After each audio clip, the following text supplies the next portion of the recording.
What's going on YouTube? We're back here with another video on Etheria Restart, and we're going to be talking about what characters you should be using your Lattices on, especially your perfect Lattices, since they're such a sacred resource. You don't want to waste them, and I'm pretty sure there's some of you guys that are holding onto them because you just don't want to invest into the wrong characters. But look, your boy's got you.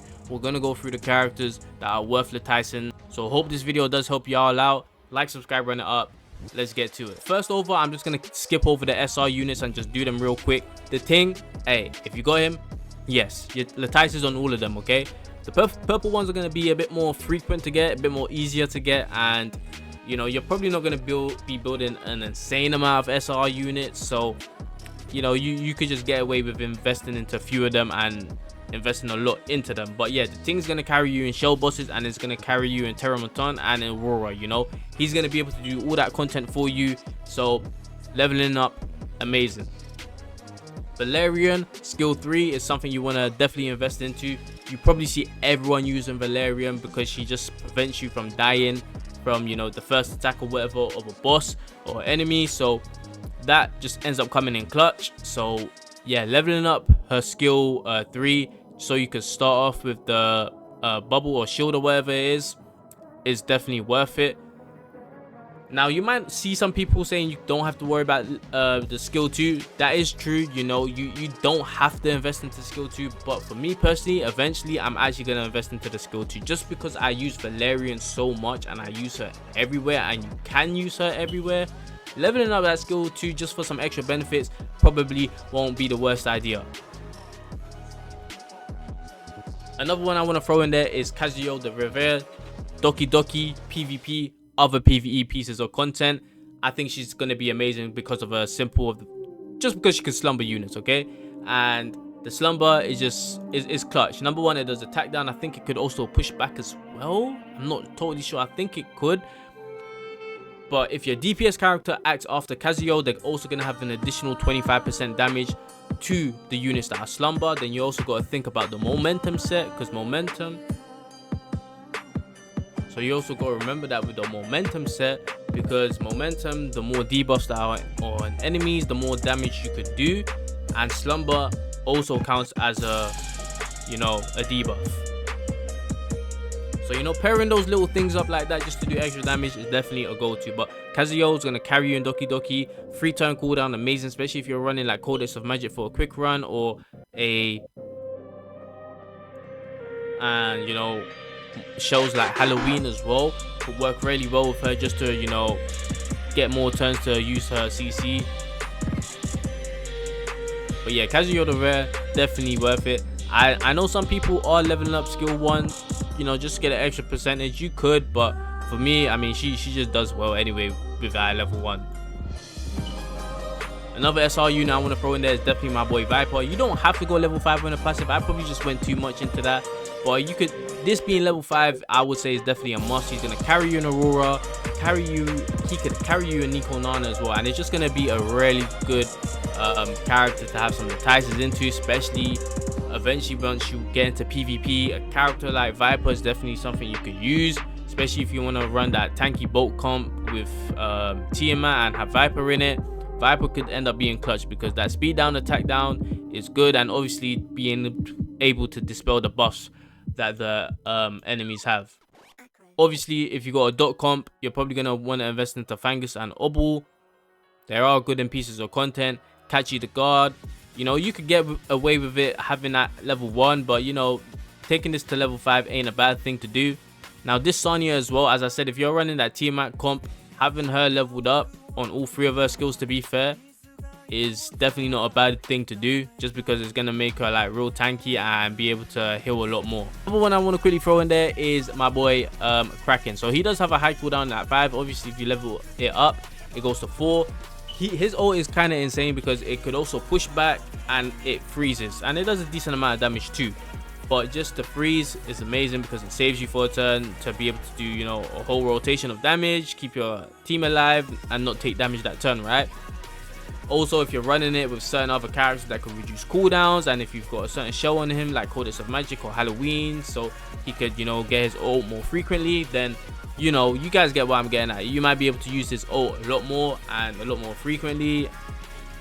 and it's just gonna come up clutch because it's a really good ult. But yeah, there are more SR characters I could go through. I just wanted to go through the few that I feel like a lot more people are using, are a lot more frequent in teams. Now we're gonna get into SSR units. I think Messiah is definitely someone worth investing into, especially because of the fact you're gonna use him there enough everywhere. If you got a Messiah, you could use him everywhere. You could use him in PvP, you could use him in Inferno, Hell content, you know, the Embitrex, Ethernet rallies. You're gonna be using Messiah everywhere. If there's an AoE cleaver needed, Messiah is the guy. Kloss, I would say you can get away with not investing into her, but obviously if you do invest into her, it's not going to be a bad thing. Like, investing into Kloss is still going to be amazing. It's just that you can get away without investing into her. But as I said, if you do, then, you know, I don't blame you, because investing into Kloss is not a bad thing to do. Someone like Lily, I would say is 100% worth investing into, especially her skill 1 and skill 2. The 100% chance to assist is just going to be really, really good, just to get more extra damage in. And trust me, that more extra damage, bro, because of her taking turns, bro, it's gonna be so good, man. Especially with characters that just have really good basic attack damage. And the skill 2 is really nice to level up because it's a 3-turn cooldown. It gives you crit damage up for 3 turns, so you can basically have 100% uptime with the crit damage. It gives you speed up for 2 turns to all allies, which is another thing that's really clutch. And obviously it pushes your whoever has twin trick on, it pushes them up the meter as well, so they're able to, you know, do more damage or whatever. So yeah, she's just amazing. These 2 skills are just amazing and definitely worth leveling up. Characters like Tiamat, if you're using Tiamat, I guess you're gonna go into the taunt level ultimate. You're probably gonna be leveling that up. Definitely something worth doing on Tiamat if you're going to be using her a lot. Freya, I would say you could invest into her way like later into the game, you know, like weeks, months down the line. Like, her having level 1 stuff, she's gonna work perfectly fine. Ling Lo, you can really keep at level 1, but taking the basic attack to level 5 is something that a lot of people are doing, especially for Inferno Aurora. So Ling Lo is someone that you might have to eventually invest into if you want to do Inferno content Aurora.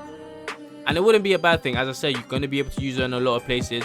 Plus, you're going to be able to use her in PvP. So investing into a healer, maybe not the worst thing. Mio is another character worth using Lattice on, especially if you just level up her CC and her ult. Like, she's going to be really insane. Like, I pulled her at the start, but I haven't really used her. But once I have a lot of Lattices and I don't mind investing in it into an extra character, Mio might be the person I do, because this being a 4-turn cooldown and just having the chance to push back and still turn me is going to be so clutch. And obviously the CC could be so clutch as well. This being a 3-turn cooldown can be insane. So yeah, I can't wait to have enough Lattices and invest into, you know, Mio. But yeah, her skill 2 and ultimate, I would say, is definitely worth investing into. Beotin, you could invest into her to get the extra cooldown, but just like what's her name, just like Kloss, I feel like you could just get away with it being level 1. Obviously investing into a lot of these characters is not a bad thing, but I think there are just better characters you could do for now, and I just feel like there's a lot of characters that could just work with having level 1 investment. Holden, probably a character you would want to invest in if you could get this to, especially if you could get something just like this to 480%. Like, that's a high hours multiplier. He's gonna hit some crazy numbers, you know, if you have a lot of defense on him. But this at level 5, 100% pushback and maximize skill increase as well, insane. You know, gonna be great for PvP as well. Then you got, you know, the dispel. This at level 5 could be amazing as well, because it gives you an extra dispel chance and it reduces the cooldown to 4 turns, which is always going to be nice, especially if you got, you know, a unit that could reduce cooldowns of all characters. Now it's a 3-turn cooldown. Now, you know, you're able to maybe rotate better and so on. Hoyon is an interesting one because you can invest into her and be able to do, what was it, Terramonton Inferno. Some people are doing it with Hoyon, but their Hoyons are definitely really invested into. So there is that. So if you do, if you got some Lattices and you're doing Inferno maybe everywhere else but Terramonton, and you just want to get that done, you could invest into a Hoyon if you want. you know. But if you're really going to be like playing PvP, or maybe once you get to that point where you're going crazy for PvP and you know you're playing it a lot, you know, Hoyon might not be a bad character to invest into for sure. Some other characters that I just want to quickly go through. Doki Doki, I feel like we just work at level 1. Yeli is obviously going to want some investments and some Lattices. I'll be honest, I don't know if I want to say she's worth it. It just depends what characters you have in your roster. Like if you already have Messiahs, the Roses, the Tings, like you could really skip over Yeli, so you wouldn't really have to invest into her. Heinrich, I would say, I think you can get away with using Heinrich on Infernal content at level 1s, but you might want to just like invest a little bit into him on his, was it his skill 3 or skill 2? It's one of those skills, but I think Heinrich is just someone that's just overly just good. You know, Lily we went over. Shadow Sonya, you're obviously going to want to invest into her, so if you're running that .comp, obviously you're going to be leveling up Sonya. Lilith, I mean, I don't see anyone using her, but I did read through her kit. She does seem to have an interesting kit, but I think you could just get away with that being level 1. Romoji, you're obviously going to want to invest in, especially if you're trying to do Doki Doki. Salince, I'm starting to see a bit more Salinces in in Shell Infernal content, because you know the enemies can't, you know, do their passives because she makes them ignore their passives. Yeah, so she does have a very unique kit, but I don't think you have to invest too much into her. Rahu, someone you're gonna definitely have to invest into.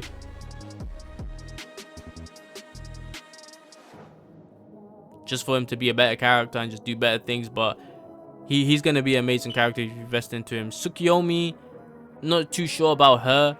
I would say she's probably not worth investing into over other characters.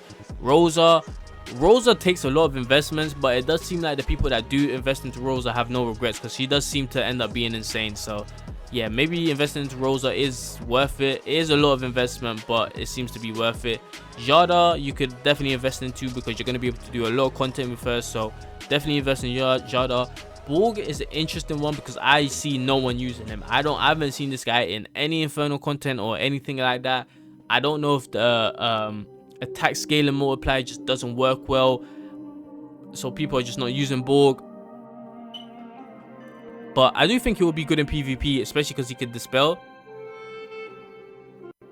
with his ult, and he definitely has a lot more survivability than probably other DPS units, because he could do this thing with his HP and attack. So, and he also has life leech as well. So yeah, Borg probably someone you don't have to fully invest into. There's probably better characters to invest into. I'll say the same thing with Hellkid. Then these characters we went over already. Mia, I haven't really seen anyone having to invest into her kit. She does have a really good kit though, when like reading through her skills and what it does. Veronica, if you was to invest into her, it will probably be her skill 3. Just so the full turn cooldown, and you have the extra chances of, you know, spreading the buffs and all of that stuff. She could be really nice for pieces of content, especially if you make her super fast. She could be real nice. Chloros, I would say if you invest into him, is probably going to be the follow-up attack. But this itself is definitely worth investing into if you're going to be using him for Infernal runs on Terramonton. If not, then probably don't really need to level up. But yeah, I feel like we went through the SSR characters, we went through some of the SR notable characters. Overall, I do want to say, if they are going to be characters that you use in a lot of pieces of content in various places, definitely worth investing into them. And make sure you guys just invest into the right skills. You know, some characters want their skill 2 before their skill 3 or skill 1. Some characters want their skill 3 before the other skills. You know, and some characters want their skill 1 before other skills too. So just make sure you guys invest into the right skills first. But that's going to be it from your boy. Hope y'all enjoyed the video. Let's subscribe and up. I'll catch y'all in the next one. I'm out.